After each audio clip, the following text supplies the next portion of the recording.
depuis 3 ans avec l'université de Bloom à Bari en Italie. Donc ça nous a permis d'accueillir plusieurs artistes italiens depuis 3 ans exactement. Et puis pour présenter son travail, ce soir, Giorgio a choisi d'être accompagné sous la forme d'un dialogue en fait, par 2 personnes avec qui il travaille régulièrement, notamment sur le projet de publication qui va avoir lieu d'ici 1 an, pour présenter son travail, pour créer un dialogue plus vivant qu'une simple présentation. Donc je vous présente ces 2 personnes. La première c'est Chiara Parisi, ou la table. Donc Chiara Parisi était enseignante à l'université de Rome, commissaire à la Villa Médicis à Rome, directrice du Centre d'art de Varsivia pendant plusieurs années, et maintenant elle dirige les programmes culturels à la Monnaie de Paris. Et puis Mara Ambrovic, qui est au centre de la table, qui est commissaire indépendante, productrice culturelle et maître de conférences. Elle est diplômée de l'université de Venise, où elle a enseigné de 2008 à 2012.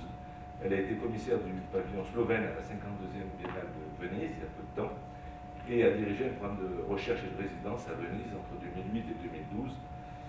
Et elle est actuellement maître de conférence à Sciences Po à Paris. Et je vous laisse la parole. Bonsoir. I have to confess that I feel better in speaking, doing this introduction in English. I will try to be very slow. What I wanted to do, first of all, is to somehow trace the framework, conceptual and poetical framework, that somehow marks the artistic practice of Giorgio Andreottacolò, with whom I've been working since the very beginning of his career, which means since 2001, and it was mainly linked to the context of Venice, and then developed subsequently in other specific contexts that he was called to interact with. So since the very beginning of his career, we can trace that his attitude was very, very much oriented towards abandoned spaces, architectures and buildings that in time somehow had fallen in oblivion, and which were and are still perceived by the artist, by Giorgio, as spaces with a hidden potential, spaces and places, also contexts, that can be reactivated or transported in a sort of new life. The activation of these spaces, as we would see through his presentation of a specific selection of works done for tonight, had always occurred thanks to a prior research and the process of investigation of the social-political dimension connected to each of them. The transformation and the activation, the investment of the artist within this specific context, which are various, because in the first stage they are linked to the specificity of the former urbis of Venice, but then slowly he moves through the years in an ever-changing interaction with different dynamics and cities and, again, social contexts. What we somehow might define as poetical environments or emotional landscapes are first of all tentatives of generating physical spaces and moments that are resembling a sort of condition of a mental space, where reflection and thinking are called by the artist to manifest themselves in their public dimension. So that the works are somehow linked to a temporal dimension that he perceives and with which he interacts, where the limits of the perception of reality and fiction is getting blurred to the extent that we somehow perceive his works as moments, unique moments linked to an experience, a direct experience of the artwork that reveals us a sort of condition of our consciousness. His practice unfolds through a series of gestures, actions, architectural interventions, and ambiental situations, where the artist questions and investigates simple but fundamental aspects of human existence. Basic elements such light, darkness, water, sunlight, and the projection of reality, and of course of consciousness, are more than simple representations and metaphors, because they became vital and fundamental artistic means in the construction of a temperature and of a sensitivity of the presence, of a vibrant presence of a work that is never really possible to understand truly without being invested. So part of the works of Giorgio that he will present, as they have, we should read them through the gaze of the mean of documentation. And we also have to think of this important role of mediation of these works in respect to a much more complex question of how to place and understand and interpret his artistic practice, also in the wider tradition of conceptual and processual contemporary art. To close, we are usually faced within his interventions with a dimension that might be perceived also as an onirical image.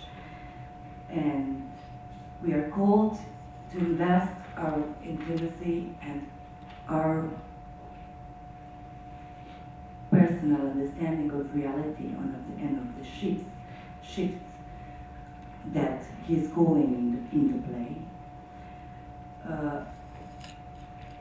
in the way that a particular understanding of the attitude of the relationship between the body and the space becomes somehow the very crucial element that we have to put and place in the real core of the core of the understanding of his works. So what is Giorgio going to present today has to be seen also as a critical and ethical commitment to society and to the role of the artist in our contemporary world.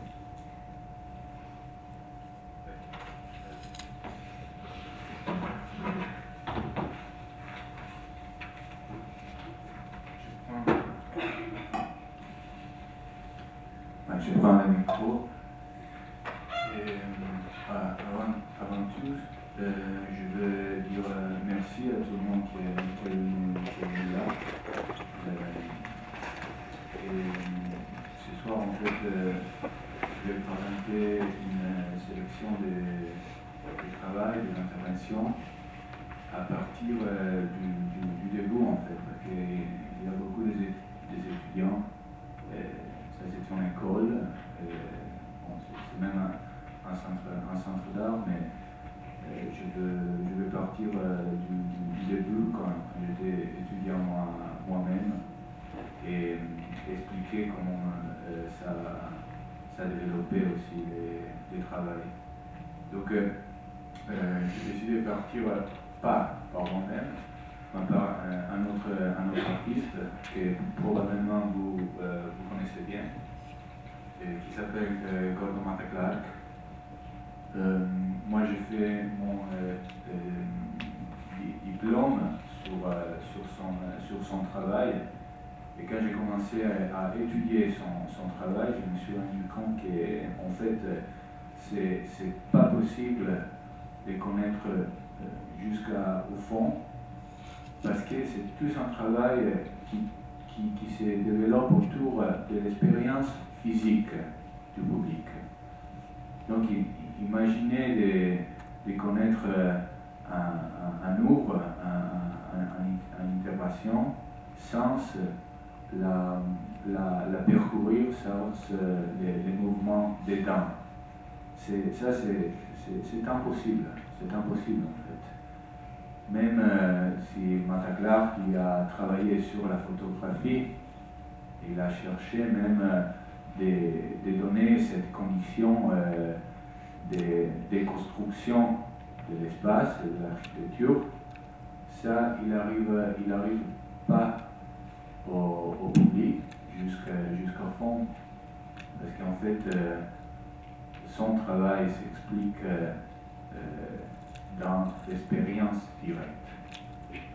Pendant 2 ans, donc, j'ai travaillé sur des bâtiments vides pour recréer des espaces et des structures qui ont été changées. Et ça, c'était pour moi fondamental. Je ne pense pas que c'est un travail, mais c'est plutôt une expérience. Et c'était fondamental pour comprendre même comme les publics, c'est lui qui va fruire du travail, de l'œuvre, peut mieux le comprendre. Qu'est-ce que c'est change dans la perception du public quand il y a l'expérience directe. L'image qui nous sont en train de voir, c'est un travail à lui que j'ai choisi parce qu'il a été fait à Paris, ici en France. C'est un bâtiment juste en face du centre Pompidou, qui à ce moment-là, dans les années 75, il était en train d'être construit. Donc Matta-Clark, il a décidé d'utiliser le bâtiment juste en face du Pompidou pour créer une vision de la stratification des histoires de l'architecture. Ça veut dire une sorte de perforation, une sorte de lieu à travers ces bâtiments-là, pour rendre visible la stratification historique entre le passé et la modernité, on peut dire. Ça, c'est une représentation du photographie. Évidemment, il y a une déconstruction de l'image, mais il n'y a pas la possibilité pour le public de comprendre jusqu'au fond la sensation de marcher, de promener dans un espace qui s'est complètement changé. Ça, donc, c'est le premier travail quand j'étais étudiant dans les bâtiments vides.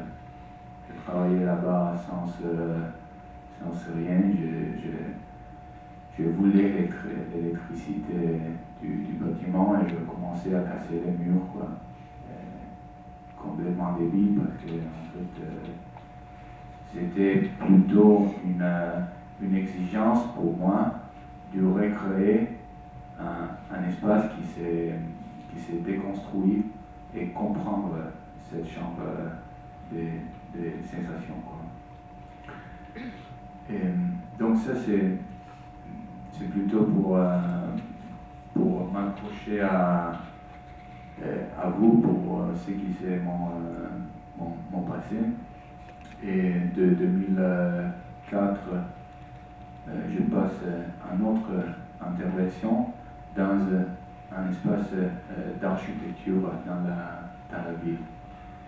Il s'agit d'une intervention que j'ai faite à Sarajevo, que vous connaissez bien, c'est la capitale de Bosnie-Herzégovine.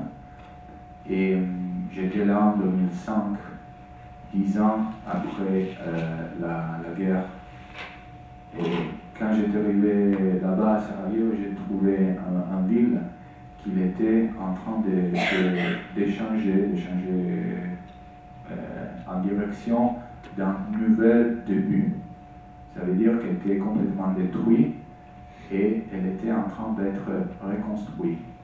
Il y a un bâtiment dans la ville, qui c'est le bâtiment du Parlement. C'est un tour, un grand tour, qui se trouve juste au milieu de la ville.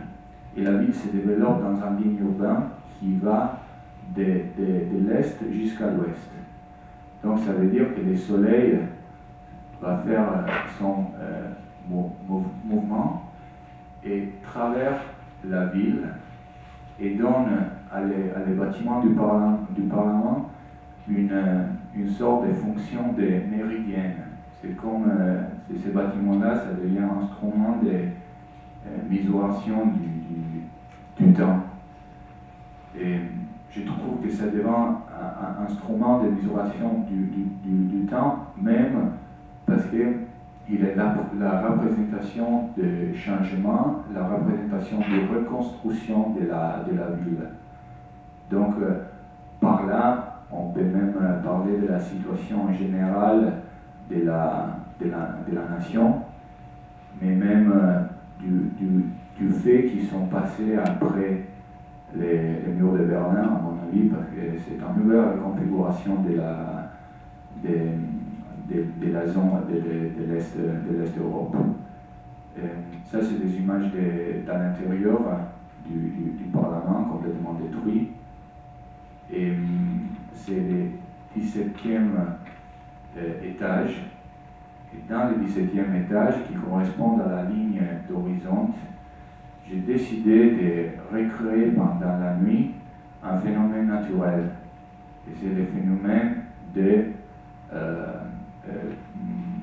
naissance et mort du soleil. Donc, j'ai fait ça pendant la nuit du 7 février. J'ai installé une groupe de lumières très puissantes qui sont normalement utilisées dans le théâtre. Et à la distance, la perception que nous avons du bâtiment du Parlement, c'est comme si dedans il y avait réellement un soleil qui va monter et va bouger. Donc c'est la représentation de deux moments complètement différents et qui représentent en même temps le début et la fin.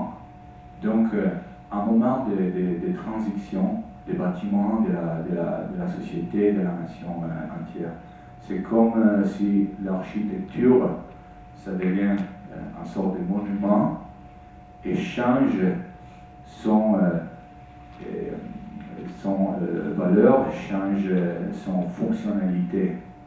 Ça devient un moyen pour exprimer cette idée du passage du temps.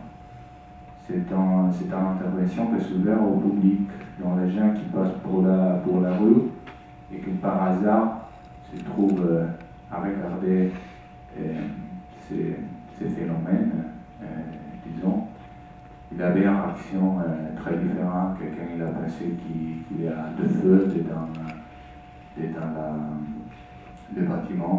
Donc c'est comme une sorte de réévocation en même temps de ce qui s'est passé des années avant, pendant la guerre, en fait.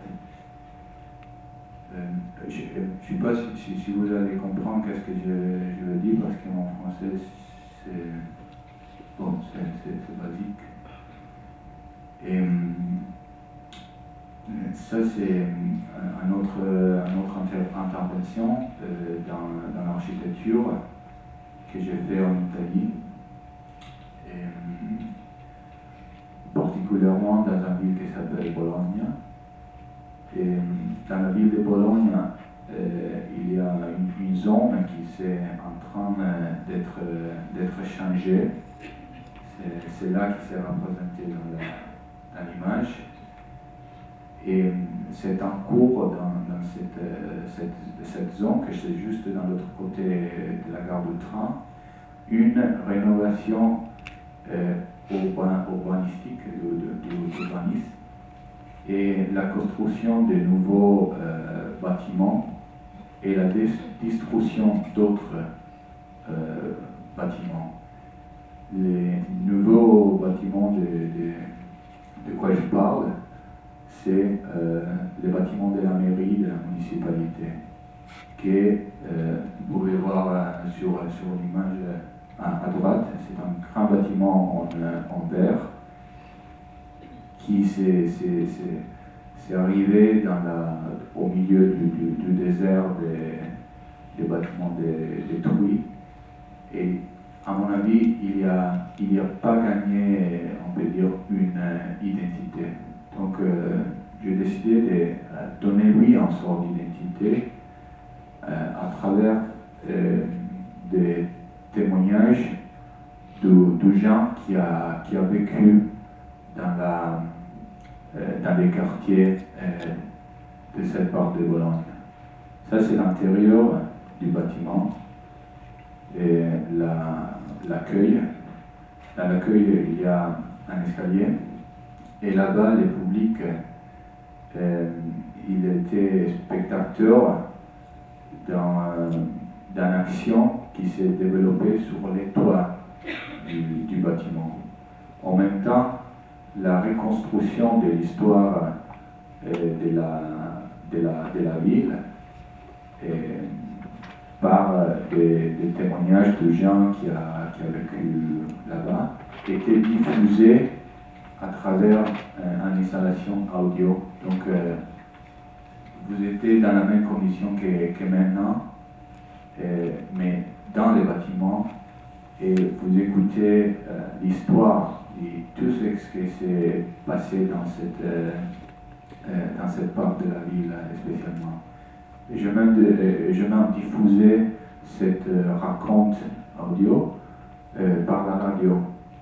Donc, les gens qui étaient à la maison, très distants, des kilomètres de ces bâtiments-là, pouvaient écouter cette histoire. Et en même temps, voir une action qui s'est développée sur le toit, les mêmes gens qui avaient donné cette raconte audio, ils flammaient de feu rouge. Et de plus en plus, le bâtiment s'est devenu encore complètement rouge, avec du feu, qui c'était possible de voir à la grande distance. Et c'était, dans mon avis, transformé sur une autre image du bâtiment et de l'architecture. C'était comme si, avec l'intervention, il a gagné une nouvelle identité qu'il n'avait pas avant. Quand Eric a parlé de mon arrivée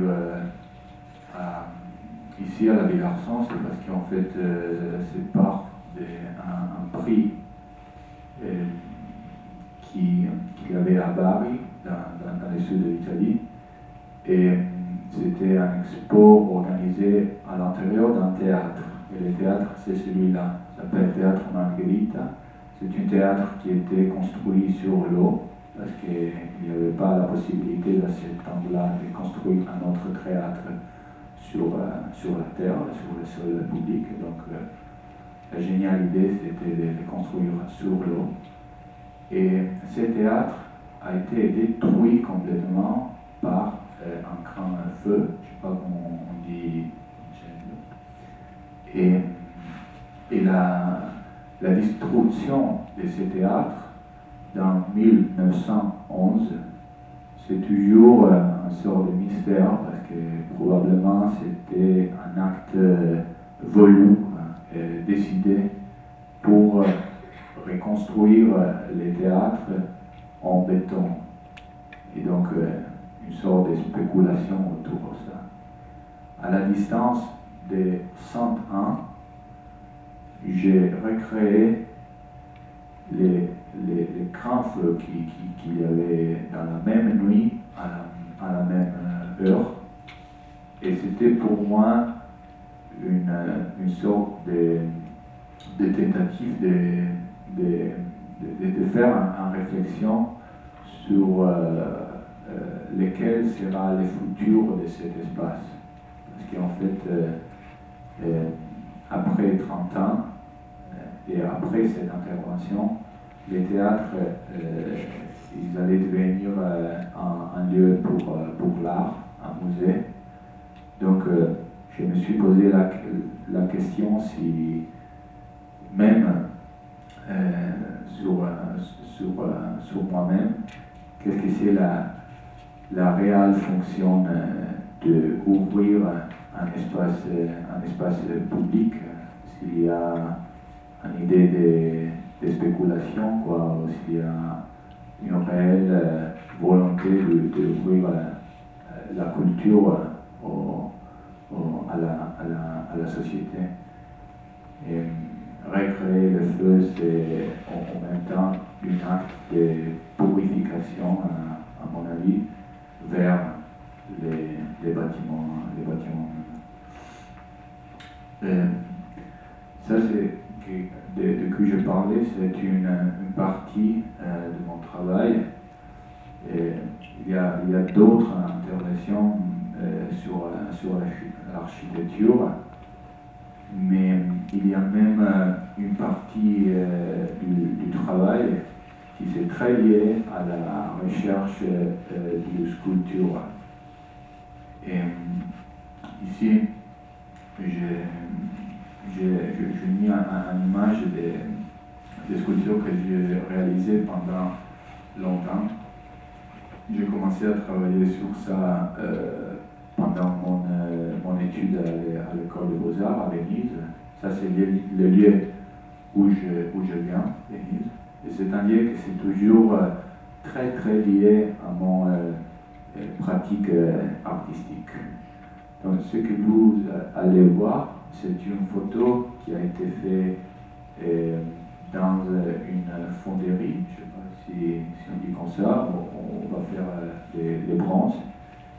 Et la sculpture s'est construite avec deux éléments complètement égaux l'un de l'autre, qui sont construits dans un axe vertical, et la forme qu'on arrive à avoir, c'est la forme de l'ancien instrument de mesuration du temps, et on dit en italien flessibra.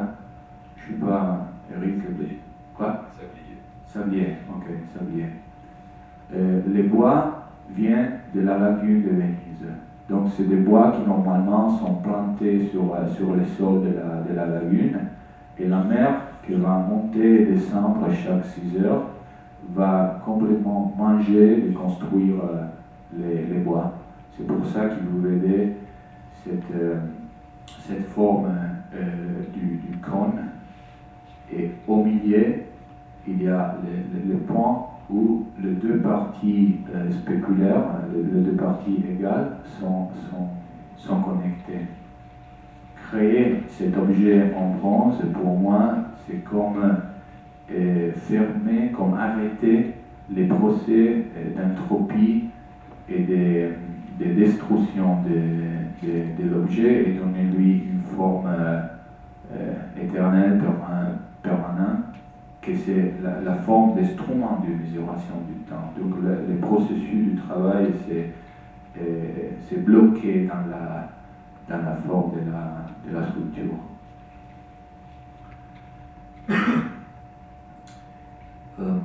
Là, c'est un autre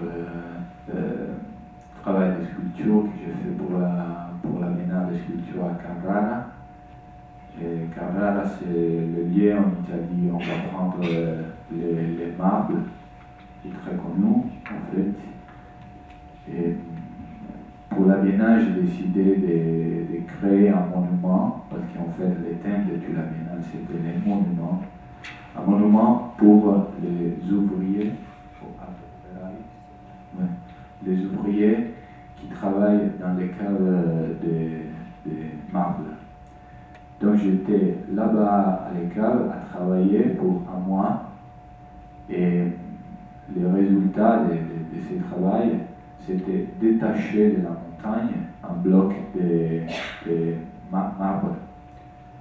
Ces blocs de marbre, que c'est au milieu de l'église que vous allez voir, il n'y a pas une forme différente de lui-même. Ça veut dire, je n'ai pas travaillé dans le sens sculpturel pour changer sa forme, mais je l'ai laissé comme ça, sans une forme, parce que j'avais l'intention de créer une hiérarchie horizontale par rapport à ce qui c'est le rôle de l'artiste et celui-là du ouvrier. Donc, mettre ces deux figures dans le même étage et décider de mettre les blocs dans l'église et couvrir tous les symboles religieux de l'église pour faire devenir l'espace un espace anonyme qu'il n'y a pas la même identité très forte, l'identité religieuse, mais un espace aussi horizontal. La position du bloc par rapport à la structure de l'église, parce qu'en fait vous pouvez monter sur l'escalier et arriver à Nord, qu'il y a un sort de structure, c'est possible de voir de l'auteur tout l'espace de l'église. Et bon, cet point de vue, c'est le même que j'avais dans la cave quand les blocs s'est tombé en bas. Qu'est-ce que ça veut dire ça? C'est pour moi créer une relation directe entre les deux lieux, le lieu de la cave, non, et le lieu de l'église où les blocs du marbre s'étaient poussés. Ça, c'est un autre travail qui probablement ça va lier mieux mon histoire personnelle, ça veut dire de où je viens. J'ai étudié pour 2 ans à Amsterdam, dans une résidence qui s'appelle Rijksacademie. Et vivre en Hollande, on m'a poussé en face de la réalité de la culture hollandaise. Vous savez que l'Hollande, c'est un pays qui peut vivre par rapport à une forte contrôle de la nature, un contrôle de l'eau surtout, parce que la position de la Terre c'est plus bas. C'est pour ça qu'il y en a toujours la sensation d'être protégé, ou que notre vie c'est rigidement contrôlé par quelque chose. Et ça c'est pas la même situation de Venise, parce qu'en fait l'eau va rentrer dans la ville suivante, et donc tu vas promener dans l'eau. C'est une condition, une relation avec la nature complètement différente. Et donc j'ai calculé dans mon atelier d'Amsterdam les niveaux réels de l'eau. Et j'ai complètement rempli une partie de l'atelier avec de l'eau jusqu'au niveau de 1,80 m. Et donc tout l'atelier c'était complètement couvert de l'eau. Et le public dans l'autre côté du grand fenêtre pouvait voir une situation possible, quoi. Ça c'est une autre image qui s'est prise de l'eau. Et qu'est-ce qui s'est passé? Que la nuit suivant le vernissage de de l'expo, parce que c'est un expo qui se passe pour ouvrir les ateliers publics. Bon, la nuit après, l'écran vert s'est complètement cassé, s'est explosé.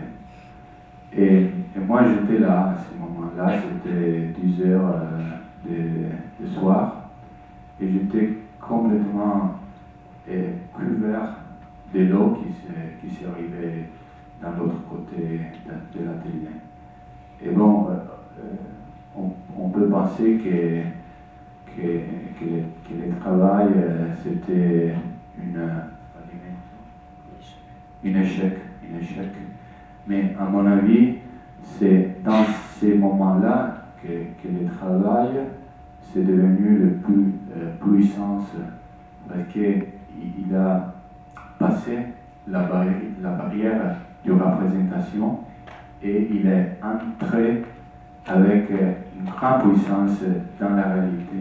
Et ça, c'est ce que j'ai parlé avant, au début de l'expérience, même de l'expérience physique du travail et la représentation en même temps du travail. L'expérience physique, c'est la plus forte, à mon avis, c'est celle qui peut donner vraiment la température, le sentiment du travail.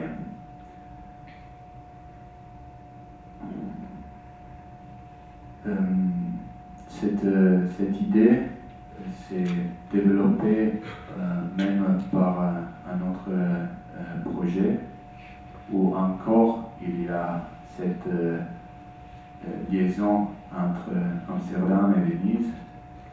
Et quand j'étais invité à la Biennale de Venise, j'étais à Amsterdam à ce moment-là et je pensais à cette invitation comme un retour dans le lieu où je suis arrivé, je suis parti, donc Venise, je suis né à Venise, je retourne là-bas.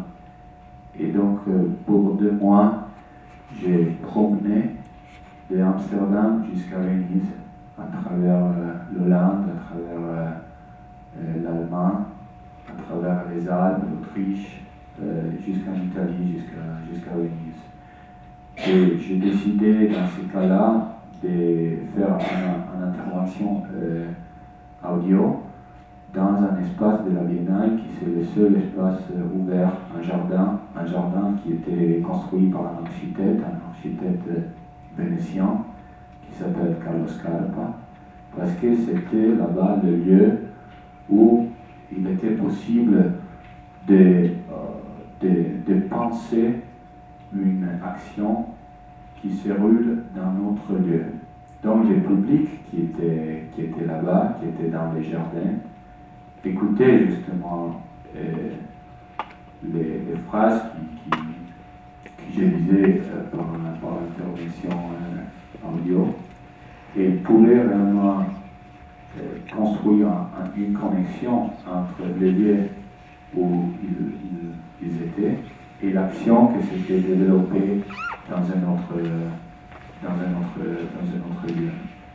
Mais les jardins, c'était même le lieu où j'étais en train de joindre. Donc la marche, c'était vers ce lieu-là. Et l'absence totale d'images, d'objets, il n'y avait pas de sculpture, il n'y avait rien. C'était pour moi le moyen de chercher cette connexion entre les publics et l'action que j'étais en train de faire. Bon, là c'est un autre œuvre que j'ai fait au musée Maxi de Rome et avec lequel j'ai gagné cette prix.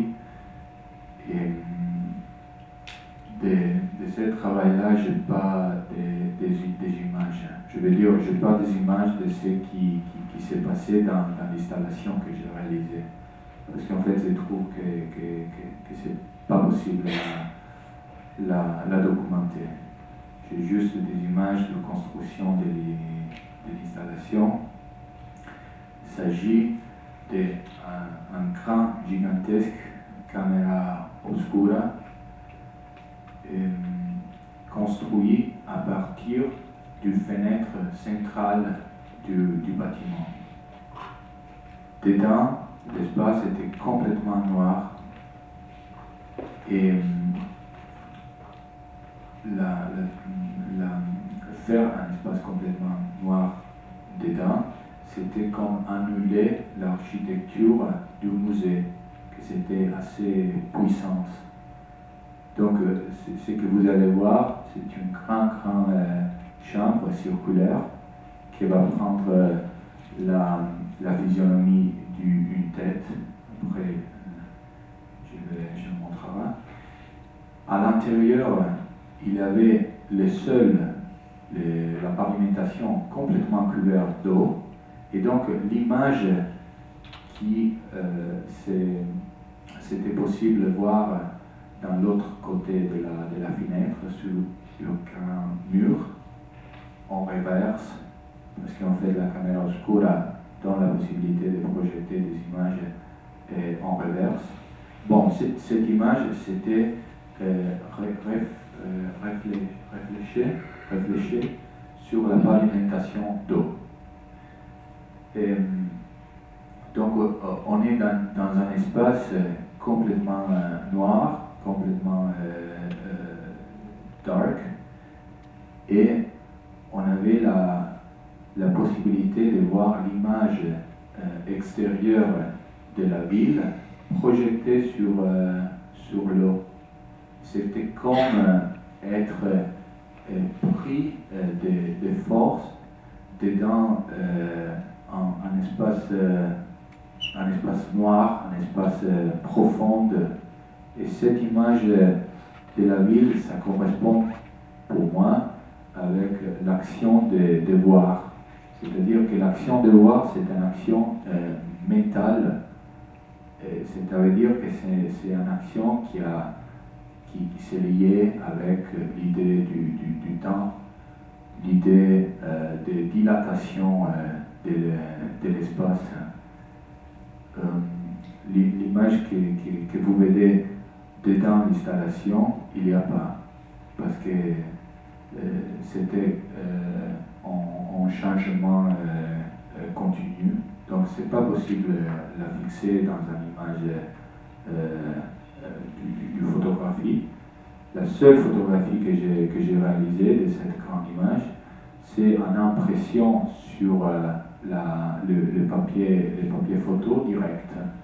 Donc c'est une image à l'envers. Le noir, ça correspond au blanc, et le blanc, ça correspond au noir. Et c'est une image presque abstracte du paysage qui s'était en face au musée. Les derniers travaux que je vais montrer, je l'ai réalisé avec la même méthode dans un bâtiment qui c'était un ancien hôpital. Et la volonté, c'était de créer un espace au milieu du rêve onirique et du réalité. Je ne sais pas si continuer assez à parler ou si on veut poser des questions. Non, c'est pas grave, je pense. En regardant ton travail dont tu parlais, on voit tes interventions où l'architecture est très présente et surtout pour toi très naturelle, tu interviens très naturellement dans l'architecture. Ces dernières interventions, donc surtout celle de Maxi, avec l'architecture des Zadid, là complètement tu as bloqué les rapports avec l'architecture. Bien sûr, tu tenais un rapport avec les Roms, mais il semble l'apparence complètement opposée aux interventions passées, donc aussi les jardins de Venise avec le rapport direct avec Scarpa. Est-ce que c'est intentionnel ou c'est parce que en effet c'est comme ça, c'est une casualité, donc c'est l'envie que tu avais de te mettre en rapport à la ville et c'est pas du tout critique, une vision que tu as voulu donner de l'architecture des Zadid.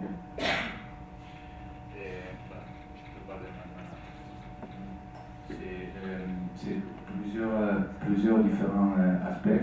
Je trouve que l'architecture des Hadiths c'est assez fort et les problèmes quand tu vas réaliser un travail dans ce musée-là, c'est d'être pas détruit par l'architecture même. Donc c'est pour ça que j'ai créé un espace dedans qui annule complètement les volumes, mais il y avait en même temps l'intention de créer une sorte d'anatomie de l'architecture. C'est comme si c'est l'installation qui était dans le bâtiment, c'est un sort de tête, un sort de cerveau du bâtiment où c'est possible avoir au même un sort de E du bâtiment avec lequel regarder l'extérieur.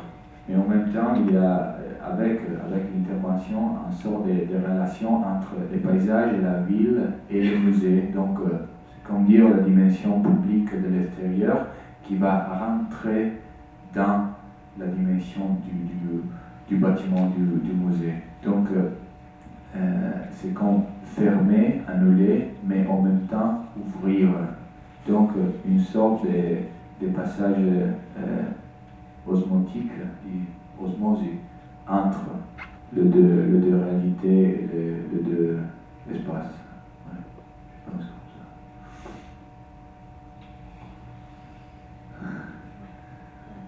Tu parlais dans ton parcours de début, des rapports avec les écoles d'art, donc tu connais dans son centre d'art, l'école d'art aussi. Tu as choisi volontairement donc tu étais à Venise, à l'université, après tu as fait Berlin, après Amsterdam, maintenant tu es toujours à Besançon. Tu les parles toujours avec beaucoup de passion, des rapports avec les écoles, avec l'enseignement, tu parles d'expérience aussi, donc dans ton parcours.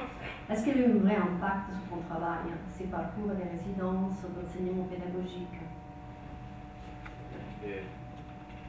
En fait, la Rijksacademie, ça devient pas vraiment un parcours pédagogique, mais tu es un artiste dans un lieu qui peut faire son travail et qui a déjà, on peut dire, marché dans la recherche, et peut avoir la liberté d'utiliser l'espace. C'est important comme institution parce que ça dure 2 ans. Donc ça veut dire que tu es dans la condition de développer un travail à la longueur. Donc pour moi c'était assez important. C'est vrai que même ici à Nice, j'ai trouvé l'espace pour me concentrer et c'est une chose que ça m'a manqué pour plusieurs temps pour les voyages que je devais faire. Mais c'était en dimension très intimiste, même protégée si tu veux, pour réfléchir par rapport à ce que je fais. J'aimerais bien, après cette conférence-là, si quelques étudiants a l'envie même d'entrer dans l'atelier, changer des idées, parce que je pense que même dans des générations qui ne sont pas très loin l'un de l'autre, ma génération et la vôtre, il y a la possibilité d'avoir un échange intéressant. Surtout parce que probablement vous avez la tête plus fraîche que moi, et donc peut-être surtout intéressant pour moi. Ouais. Giorgio, tu n'as pas beaucoup parlé de tes marches. Ouais, ça c'est une partie de mon travail. c'est plutôt un moyen de faire de la recherche, de prendre du temps pour réfléchir par rapport à mon travail artistique. J'ai beaucoup marché, j'ai fait différentes actions où je suis parti dans un lieu et je suis arrivé dans un autre.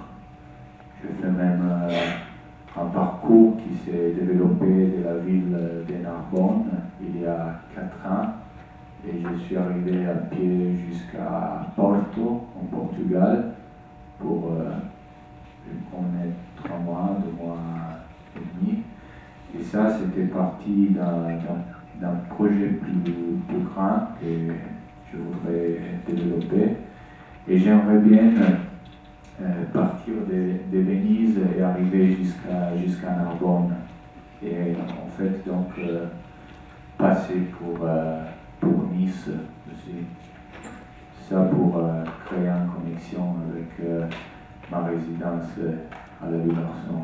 Mais disons que le fait de l'action du faire des grands promenades, chemins, c'est une façon pour réfléchir, c'est une façon pour se prendre du temps qui manque même dans la société contemporaine, qui manque dans la pratique de l'artiste.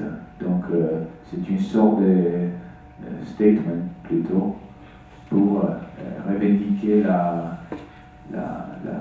possibilité de se prendre un espace qui c'est bon, un espace physique, un espace du paysage, mais c'est même un espace de la tête, un espace mental. Et donc je trouve aujourd'hui que toutes les actions qui sont développées sur les chemins ne sont pas vraiment forcément des œuvres, mais sont plutôt des études, des attitudes. Pendant la marche, il y a la possibilité de développer des autres projets qui se manifestent dans une autre forme, dans un autre temps, dans un autre lieu. C'est ça.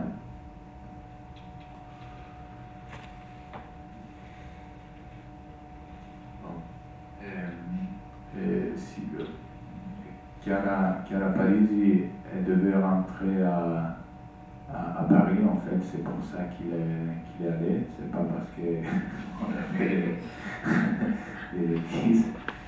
Mais comme elle avait l'avion, elle ne pouvait pas rester longtemps ici. Quoi? Tu as très peu parlé de cette... Ouais, je peux parler, c'est sûr. J'ai cherché de faire une présentation du travail pas très loin parce qu'autrement elle ne pouvait pas même intervenir. Mais bon, en fait, s'il y a des intérêts sur quelques travail particulièrement, je peux continuer. Par rapport à celui-là, c'est un travail que j'ai fait à Nour. Je pourrais faire comme à Nour, en intervention que j'ai fait en Amsterdam, dans un bâtiment qui c'était un ancien hôpital. Au mieux, c'était pas un hôpital, c'était un laboratoire de section du mort. C'est obitoire, je ne sais pas si vous dites comme ça en français.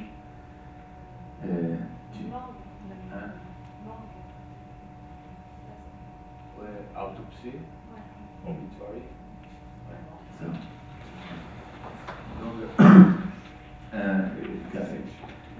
Quand j'étais là-bas, j'ai tout de suite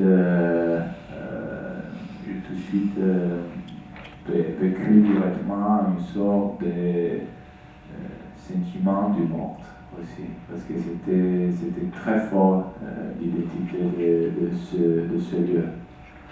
Mais dans ce moment-là, pendant que j'étais en train de faire de la recherche, je suis tombé sur les expériences du pré-mort. Ça veut dire un état du corps pendant les moments que quelqu'un il a vu un accident ou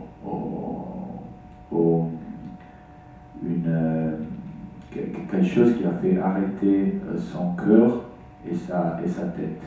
Il y a beaucoup de gens qui sont morts pour une période de temps et puis ils sont retournés à vivre. Et ça s'appelle l'expérience du pré-mort. Pendant ce moment-là, les gens racontent une expérience qui est très similaire l'un de l'autre. Et donc, comme je trouvais moi-même dans un lieu très lié à cette dimension, on peut dire, j'ai essayé de recréer la possible expérience d'une transition, la possible expérience du pré-mort.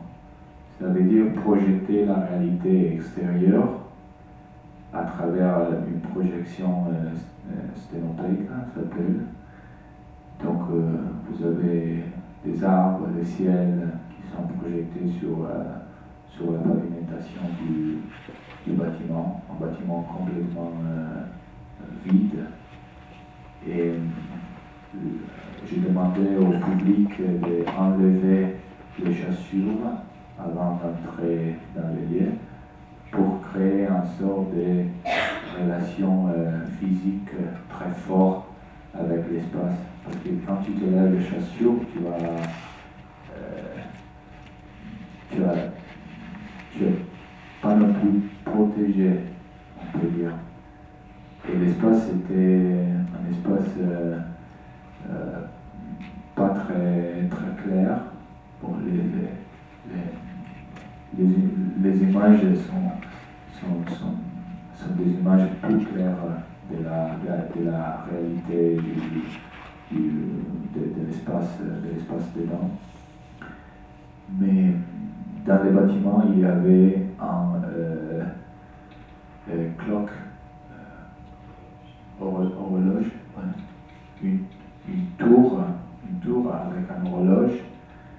Donc, j'ai diffusé directement en temps réel les sons de l'horloge dans l'espace d'exposition. Et les sons de l'horloge, c'était une sorte de mantra. Et ces sons-là, c'était très similaire des sons de cœur, quoi.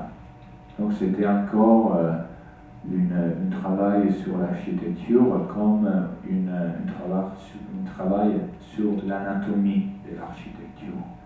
Ça veut dire la tour comme le corps, le cœur du bâtiment et la partie du salle d'exposition comme la tête, comme la conscience du bâtiment. Et donc les gens promènent dans un espace qui c'est complètement un espace du rêve, un espace où la relation entre les temps et l'architecture s'est complètement changée, dilatée et expandue. Et tu vois, c'est assez différent parler d'un travail et être dedans. C'est pour ça que je dis toujours que ça représente des photographies du travail, mais ce n'est pas le travail même. Dans mon avis, c'est très lié à l'expérience physique, à l'expérience même du public, quoi. Et, bon, ça. J'ai une question.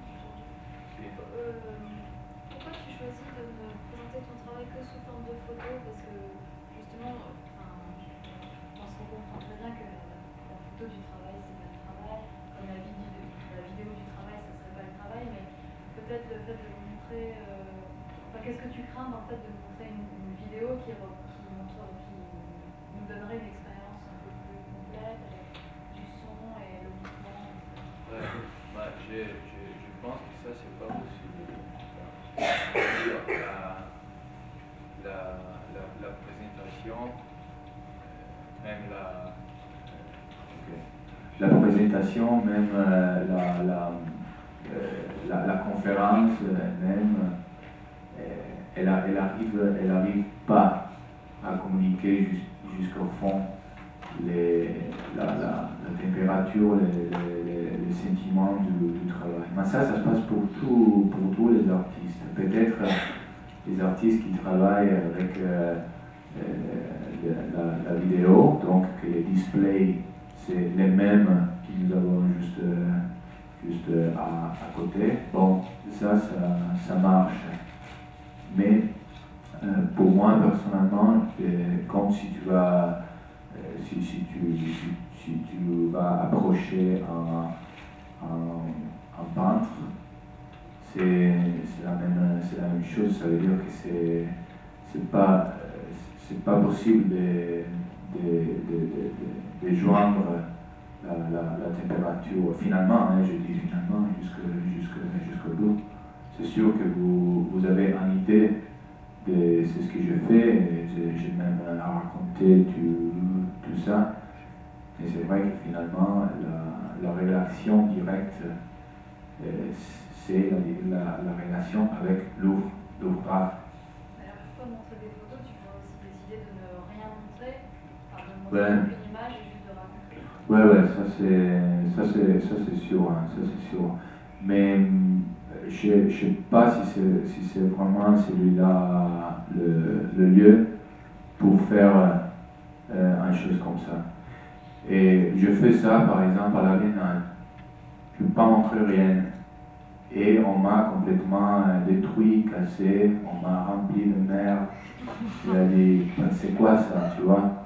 Mais faire une chose comme ça là-bas, quand tu as en face tout le public, tout le monde, c'est un sort de position même éthique.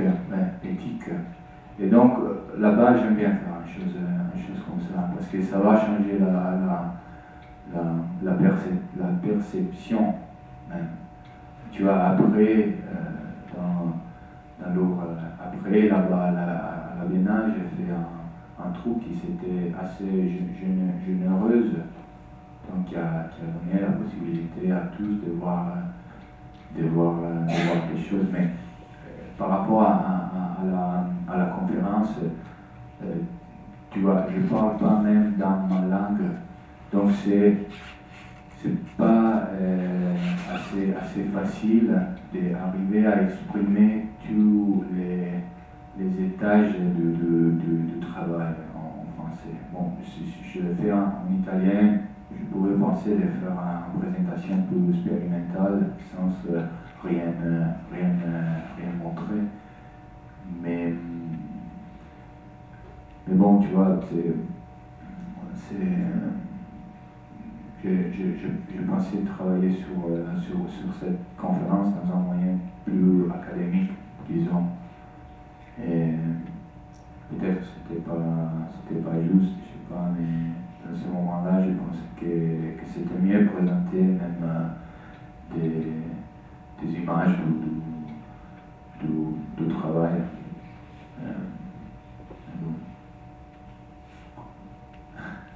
Question.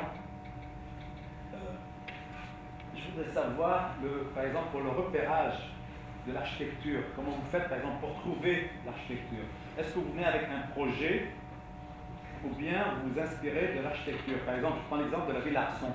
Est-ce que, je parle trop vite, est-ce que vous avez un projet, par exemple, vous étiez venu avec un projet pour la ville Arson, ou bien, en fonction de l'architecture qui est spéciale, vous avez pensé à un projet?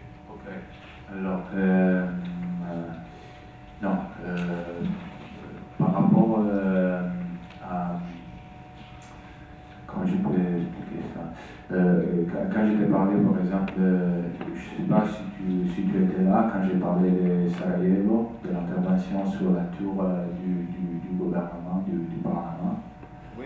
J'ai choisi cette architecture pour toutes les raisons que j'ai expliquées. C'est-à-dire que c'est un lieu qui me donne la possibilité de parler de transition et tout ça. Quelquefois, il s'agit de lieux où il me donne la possibilité de faire une intervention. Mais comme ça, je peux même mettre en photo dans les bâtiments et c'est fini, quoi. Et dans l'exemple de la Ville Arson, bon, moi je suis venu là parce que j'ai reçu en bourse et donc je suis tombé dans les bâtiments des comment ça s'appelle l'architecte? Marot, ok. Que j'aime bien parce que c'est un bâtiment brutaliste, mais bon, même le fait qu'il a travaillé sur l'architecture babylonaise de Ziggurat, c'est assez intéressant.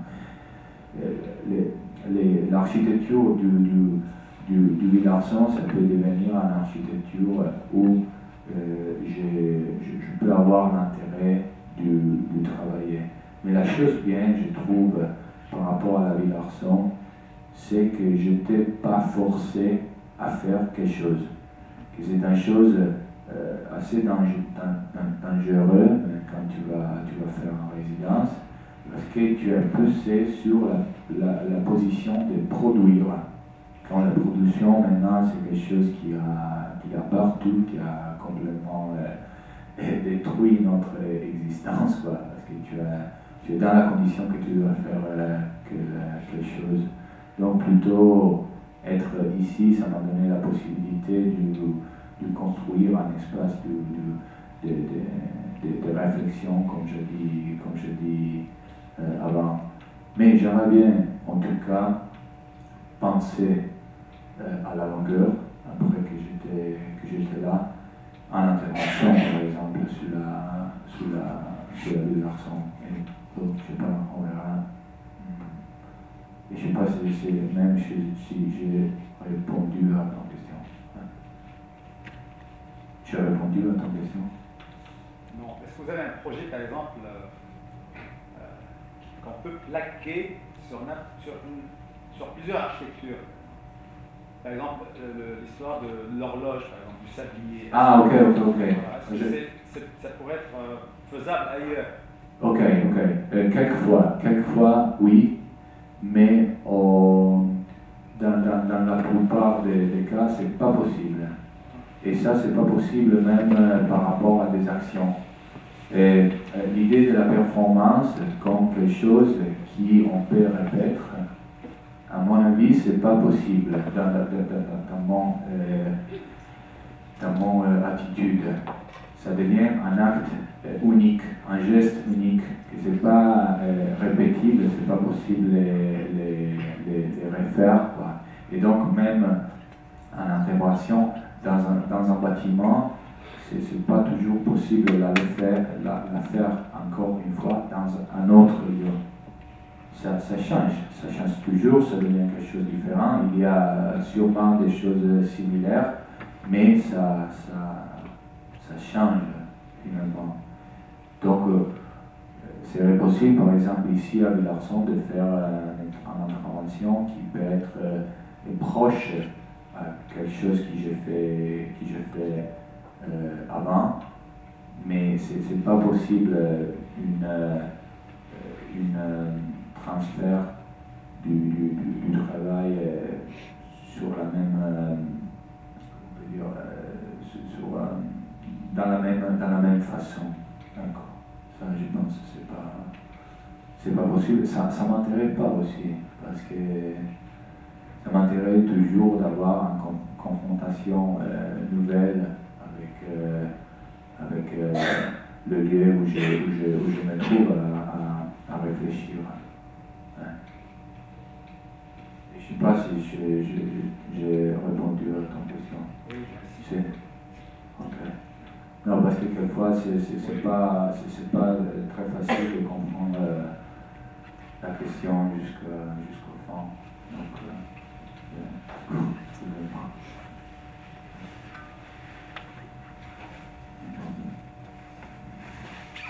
là, on est fatigué, donc qu'est-ce que tu dis? On arrête? S'il n'y a plus de questions, on va s'endormir.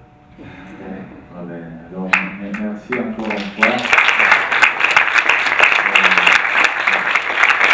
Si vous avez l'envie de passer dans l'atelier, la porte c'est ouverte. Si vous voulez venir en manger, je fais très bien la cuisine. En fait, ouais, ma mère, elle est maître en fait de cuisine et j'aime bien même faire la cuisine. Donc, si vous voulez venir, vous pouvez faire une auto-invitation. Parce que je suis toujours seul, là. Même pas ma famille, elle est venue ici. J'aimerais bien l'accompagner. Merci.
Beginning, I thought it was very good to run